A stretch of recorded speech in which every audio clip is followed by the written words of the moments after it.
আসসালামু আলাইকুম, welcome to my channel.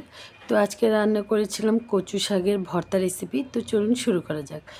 তো আমি প্রথমে একদম কচি কচি পাতা এগুলোকে খুব ভালো করে ধুয়ে পরিষ্কার করে নিয়েছি। আর উপকরণ হিসেবে নিয়েছি বেশ খানিকটা রসুন কুচি, পেঁয়াজ কুচি, কাঁচামরিচ। তো আমি একটা হাঁড়িতে কচুগুলো দিয়ে জাল ধরিয়ে দিয়েছি রসুন কুচি, পেঁয়াজ কুচি, কাঁচামরিচ কুচি এবং একটু লবণ দিয়ে ভালো করে এটাকে একটু মিশিয়ে নেব।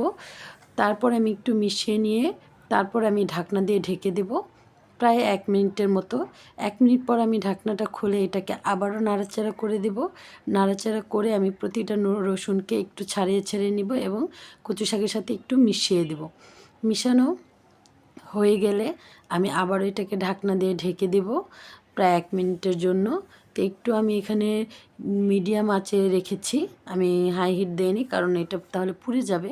তো তারপর খোলার পরে আমি এটাকে আবার ভালো করে মিশিয়ে নেব এবং এখানে যে পানিটা ছিল আমি সেটাকে একটু ফেলে দিয়েছি, সেটা স্কিপ হয়ে গেছে, আপনারা ফেলে দিয়ে নেবেন। তারপর এখানে আমি ভাজা ভাজা হয়ে আসলে আমি এখানে একটু সয়াবিন তেল দিয়ে এটাকে আমি আবারও ভাজা ভাজা করে নেব, যাতে এটার পানিটা একদম ভালো করে শুকিয়ে যায়, কারণ পানিটা থাকলে গলায় চুলকাবে।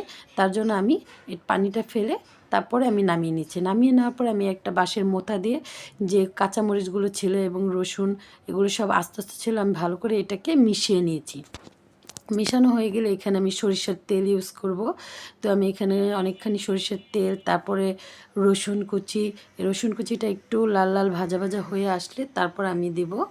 তো তারপর আমি পেঁয়াজ কুচি দিয়ে দেব। পেঁয়াজ কুচি দেওয়ার পরে আমি এটাকে আবার ভাজা ভাজা করে নেব। যেহেতু আমি এখানে আগে রসুন কুচি দিয়েছি, পেঁয়াজ দিয়েছি, তাই এখানে আমি একটু কম করেই দেব। তো দেওয়ার পরে আমি এখানে শুকনো মরিচ টেলে রেখেছিলাম, সেই শুকনো মরিচটাকে আমি দিয়ে একটু তেলে ভাজা ভাজা করে তারপরে আবার আমি এটাকে মিশিয়ে দেব। মিশিয়ে দেওয়ার পরে আমি কচু শাকগুলোকে দিয়ে দেব। দিয়ে এটাকে আমি ভালো মতো করে মিশিয়ে নেব। ইচ্ছা মতো এটাকে যতটা পারবো নাড়াচাড়া দিয়ে এটাকে একদম ভর্তা ভর্তা করে নেব। তো একদম ভালো করে মিশানো হয়ে গেলে আমি এটাকে আরও কিছুক্ষণ এটাকে জাল দেব। জাল দিয়ে একদম যখন শুকনো শুকনো হয়ে আসবে, একটু তেলটা ছেড়ে ছেড়ে আসবে, তখন আমি নামিয়ে নেব। এই তো আমার হয়ে গেল আমার কচু শাকের রেসিপি। যদি ভালো লাগে চ্যানেলটাকে সাবস্ক্রাইব করে পাশে থাকবেন এবং বাসায় অবশ্যই ট্রাই